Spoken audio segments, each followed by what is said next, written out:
Good morning. We're going to be continuing our study I just went blank. Do what? Yeah, I'm studying the Bible.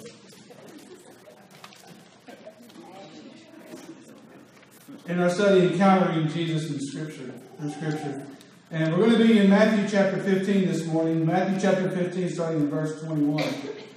We're going to be talking about the faith of the Canaanite woman. So Matthew chapter 15, starting in verse 21.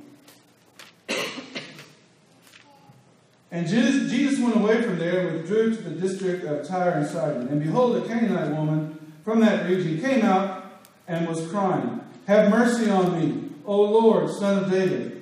My daughter is severely oppressed by a demon." But he did not answer her a word. And his disciples came and begged him, saying, "Send her away, for she is crying out after us." He answered, "I was sent only to the lost sheep of the house of Israel." But she came and knelt before him, saying, "Lord, help me."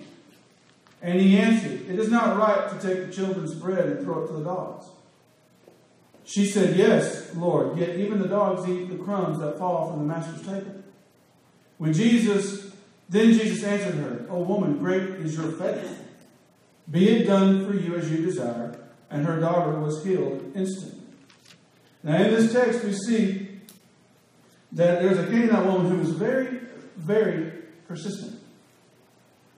How many of you have been worn down by your kids begging and nagging and pleading for a toy or for whatever it is? And I think I've got a picture of it. And they're pleading, or the wife who's nagging the husband to get whatever chore done that needs to be done around the house. Amen. Well, you're not off the hooks, ladies, because off the hook, guys. You can also nag. But how does that wear you down after a while? You just finally go, "Fine, you can have it," or "Fine, do what you want," or "Fine, go ahead and go out and play," or "Fine, go ahead and play the video game even though I told you no," or whatever it is. Nagging and being persistent eventually can get your way, right? But not always the case.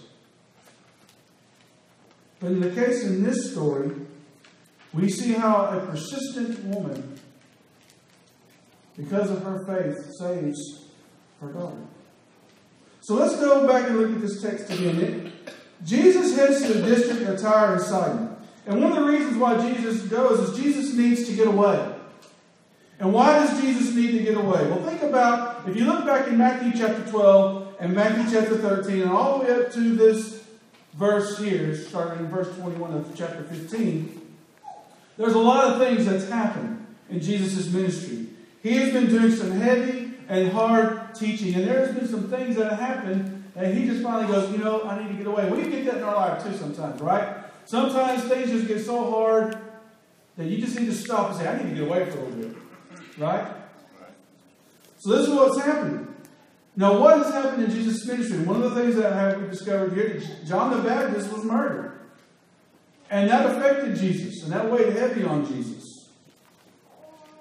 Jesus had a great following. And in one of the teachings there, he has them all sit down and he tells his disciples, "Feed them." And they're like, "Well, what do you mean feed them?" And so we see that in the text here, not in this, but in his ministry leading up to this point, Jesus feeds 5,000 people. He also walks on water. And his disciples were shaken in this storm. And Peter gets out and he's walking towards Jesus, but yet he takes his eyes off Jesus. And he looks around at the storm and he starts to sink and he cries out, "Lord, save me." Also up to this point, the Pharisees and the scribes are coming after him, chasing him, being kind of a thorn in his side. Also, if you look back in verses 15 through 16, you see that Jesus is teaching a bunch of parables. So much so that his disciples didn't understand his parables. And he's like, you don't understand this? Come on, you've been with me. And so he needs to get away with his disciples. They need to have getting away so they can kind of circle the wagons, if you will. But in doing so, he meets a Canaanite woman. And the first thing that we need to understand is the Canaanites were ancient enemies of Israel. They constantly led the Israelites, the Jews, away from God with their idolatry. They also intermarried, doing the things they weren't supposed to do. Matter of fact, they were supposed to, the Israelites were supposed to wipe them off. And they didn't. Another thing is that in this region, the Jews and the Gentiles didn't get along. And that's something to hang on to a little bit later in the lesson. But there's something else that's happening here.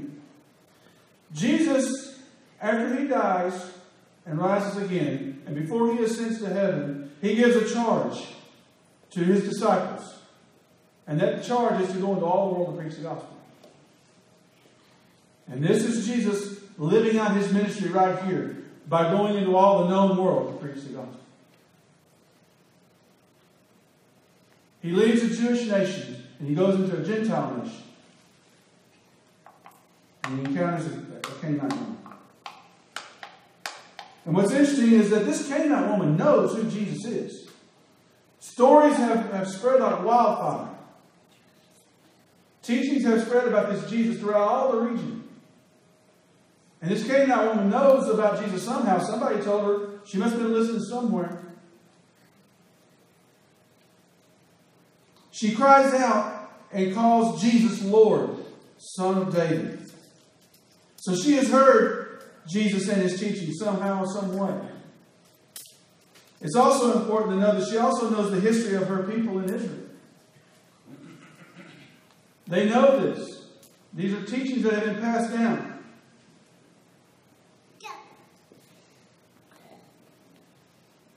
She possibly, the text doesn't say, she possibly could have been a proselyte Jew. That is, a Gentile converted to Judaism. We don't know. But she comes to him and she greets him with reverence. Notice what she says in the text. She comes out and she says, "Have mercy on me, O Lord, Son of David." That's a profound statement from a Canaanite, from a Gentile person. So she knows the story of the Israelites. She knows the history. What's most important is she knows who to turn to in her moment, in her time of despair. And that's something that we all need to hold on to. Interestingly enough, we said this before. Why do we always wait sometimes until it gets so bad that we finally turn to Jesus? When it would have been better off if we just turned to him first and foremost, right? Life would be so much better, church, right, if we would turn to Jesus the first time instead of when we try to fix it ourselves, right? But in this text, she's desperate because her child is being oppressed by a demon. She doesn't know where to turn, but she knows who to turn to. And I don't think it's an accident that Jesus comes to this town by coincidence. I don't believe it. I believe Jesus had a purpose and a mission. And she is persistent. It's one of the things that we notice. She tells Jesus her daughter is oppressed by a demon. But notice Jesus' response. What is Jesus' response to this? He doesn't say anything. It says, but he did not answer her a word. So you get this picture that she's crying out to Jesus, "Oh Lord, Son of David, my daughter is severely oppressed by a demon." And you get this feeling that she is saying this over and over and over again. And Jesus is just not answering her. And so what does she do? Well, if you look closely at this text, it says, "And his disciples came and begged him, saying, Send her away, for she is crying out after us." Okay, Jesus, you didn't answer me, so I'm going to go to your disciples. And I'm going to persist with them. And I'm going to beg them. Because remember, why is she going out there? Well, if you remember back, when Jesus sends his disciples out, what does he give them power to do? One of the powers he gave them to do is cast out demons. But to who? But to who? Go back to Matthew chapter 10. I don't have it up there on the screen. That means you've got to look in your Bible. Matthew chapter 10. Matthew chapter 10, starting in verse 5. It says, These 12 Jesus sent out instructing them, Go nowhere among the Gentiles, and enter no town of the Samaritans, but go rather to the lost sheep of the house of Israel, and proclaim as you go, saying, The kingdom of heaven is at hand. Heal the sick, raise the dead, cleanse the lepers, cast out demons. You receive without paying, give without pay. Acquire no gold or silver or copper for your belts, no bag for your journey, or no tunics or sandal, or a staff, for the laborer deserves his food. And so you can just picture that the disciples are, Jesus sent her away because she's coming out begging us. And it's like, but you told us to only do these things to the house of David, not to the Gentiles. And so you got to wonder if that's one of the reasons why they didn't go ahead and just take care of the situation, so to speak. It's all about timing. It's all about God's timing. But you see that she goes, okay, well, Jesus isn't answering, so I'm going to go to the disciples. And they're like, this woman will not let this go. Well, yes, she's not going to let it go because she's fighting for her daughter because she knows who can save her. I wonder sometimes if we, as Americans, ever really got down on our knees and just begged Jesus. Because we're generally not a culture of begging. We're generally a culture of fierce independence, right? And not submitting and humbling. That's kind of not the American way. And I wonder sometimes, we even see it in our songs. And we do it sometimes in our songs, How many of y'all you remember the song, I Stand to Praise You? Right? And I've been in congregations where we start singing that song, I stand to praise you, and everybody stands up. But the next part of that song says, but I fall on my knees. And when's the last time you see people in church get on their knees? We don't have a problem standing and standing up, but sometimes what we need to be doing is getting on the knees. Because that's what this woman does. Okay, she's gone to Jesus. Jesus hasn't answered her. So she goes to the disciples. The disciples are like, Jesus, get rid of her. We don't know what to do with her. And so she comes back and she humbles herself again. And she begs Jesus again. And now she kneels before him. What my version says here, let's see, where am I at? But she came, verse 25 says, but she came and knelt before him, saying, Lord, help me. Some of your translations will have worship him. She came and worshipped him. Some will say she bowed before him. The word here, the Greek word here is proskuneo.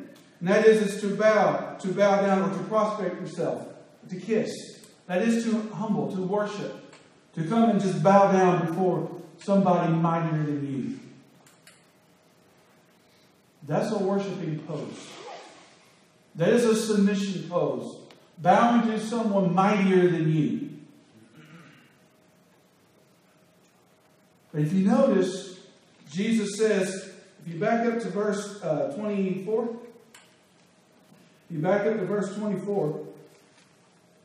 he says, he answered, I was sent only to the lost sheep of the house of Israel.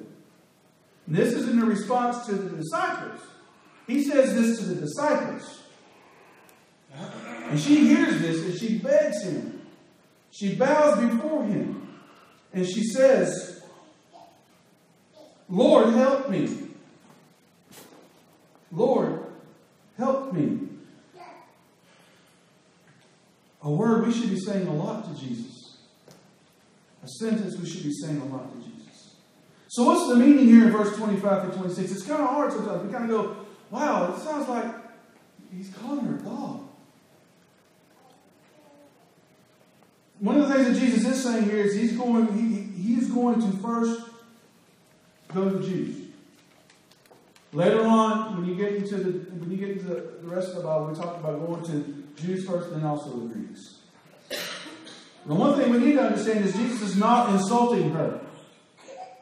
This is not an insult. The Greek word for dog is kuon. It also has other negative meanings. One of the meanings is, it's kind of called mooch pooch. Someone who mooches off of society and off of people. Another meaning for this word is a spiritual predator who often feeds off of others. So you get this scavenger mentality, or the scavenger depiction of this word. But that's not the word Jesus uses. Jesus uses the word kurineosis. That is little dog, or puppy, or house dog. That's the meaning. And even in that culture, house dogs or puppies were part of the family. They didn't eat with you, but they got little crumbs off the table.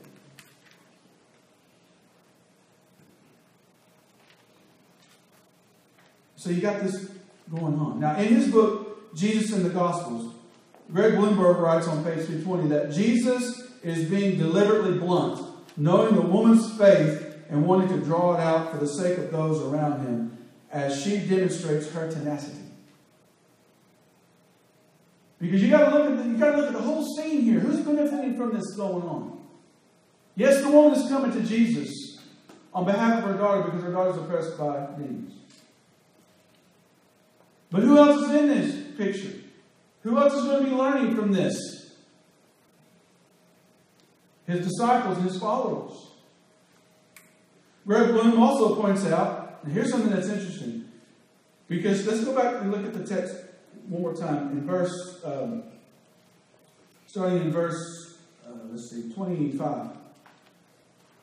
He says, but she came and knelt before him, saying, Lord, help me. And he answered, it is not right to take the children's bread and throw it to the dogs. It's not right to take what's supposed to be given to the Jews and give it to the Gentiles. She said, yes, Lord, but even the dogs eat the crumbs that fall from their master's table. Yes, even Jews are supposed to be teaching us about who you are. But why that phrase, crumbs off the table? One of the things that we need to understand and point out is, culturally going on, what's going on culturally is the people don't get along. Jews and the Gentiles in this region don't get along. The Jews are living in the Gentile region, and there's a lot of political things that are going on. Greg Bloomberg also points out that the Galileans resented the Syrian provincial leadership that often doled out governmental funds so that Jews received only the crumbs of what was left over from the government. See, the Gentiles were getting all the good stuff, and the Jews were getting all the crumbs. Jesus may be seeing how the woman would respond if she suggests the tables have been turned for a change. Makes an interesting point. Jesus is well aware of what's all going on. Not just spiritually. And not just physically. He also knows what's going on politically. But her response to Jesus is what gets it. Jesus answered her, O woman, great is your faith. Be it done as you desire. And her daughter was healed instantly. Now here's something that's interesting. Her faith in Jesus Christ saves her daughter. And what's interesting about her faith in Jesus Christ is Jesus confirms her faith. He confirms her faith to her. He confirms her faith to the disciples that are seeing this. He confirms to the crowd. She had faith in Jesus and what Jesus could do. But in order to do that, the very first thing she had to do was find Jesus. How can someone find Jesus unless we teach them and talk to them about Jesus? Another thing that she had to do is she had to humble herself before Jesus. And when we teach somebody about Jesus Christ, and they are convinced and convicted, the thing that they have to do, and we all need to continue doing in our life, is humble ourselves before the Almighty One. Right? You see that with her. And the next thing that you see in this story is that she pleads with Jesus.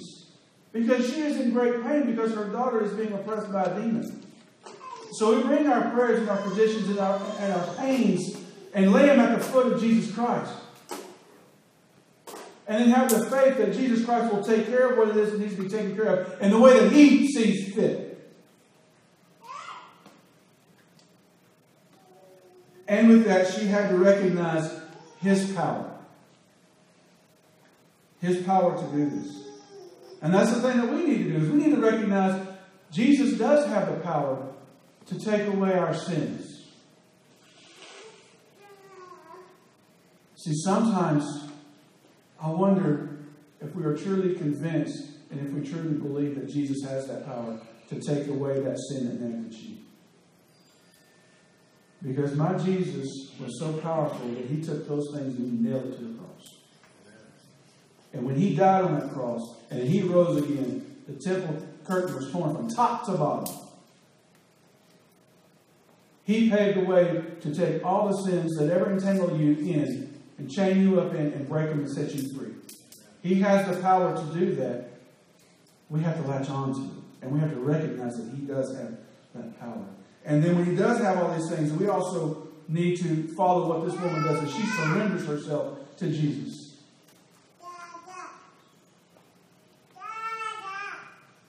And the final thing is that she had to trust that Jesus would do what He was all powerful enough to do. And when He saw the faith of the woman,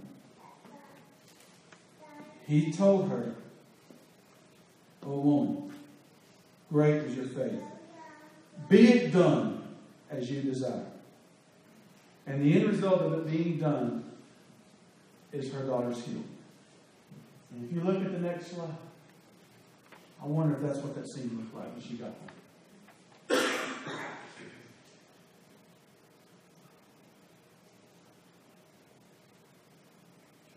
Because the faith of a woman was persistent and kept coming back to Jesus and saying, "Help me, Lord. Help me, Lord." And the thing that we need to see here is that this promise is for all of us. No matter who you are, no matter where you're from, and no matter what nationality you are. Jesus came to save you and me and all those who would surrender their lives to Him. Put Him on in baptism. Raise us out of that water, a new creature, totally forgiven, sins totally wiped away, and to start a journey, of a great journey, hand in hand with Jesus. Do we have the faith like a Canaanite woman, who in times of despair knew who to turn to? Church, if you want to latch on to this, then latch on to Jesus. He has the power to set you free. You want to know more about Jesus? We're here to help you study. You want to put on Jesus in baptism? We can assist you with that. I encourage you that if whatever it is that's on your heart and that's on your mind that's troubling you, do not walk out those doors without confiding in someone and let us walk with you through whatever it is you're walking through. Because we do not want you to do battle alone. We bear one another's burdens. We want to be like Jesus in all phases of our life. Church, I encourage you that when we walk out those doors today, no matter where we find ourselves, always point people to Jesus. Whatever your need is this morning, and however ways we can help, we ask that you come down as we stand and as we sing.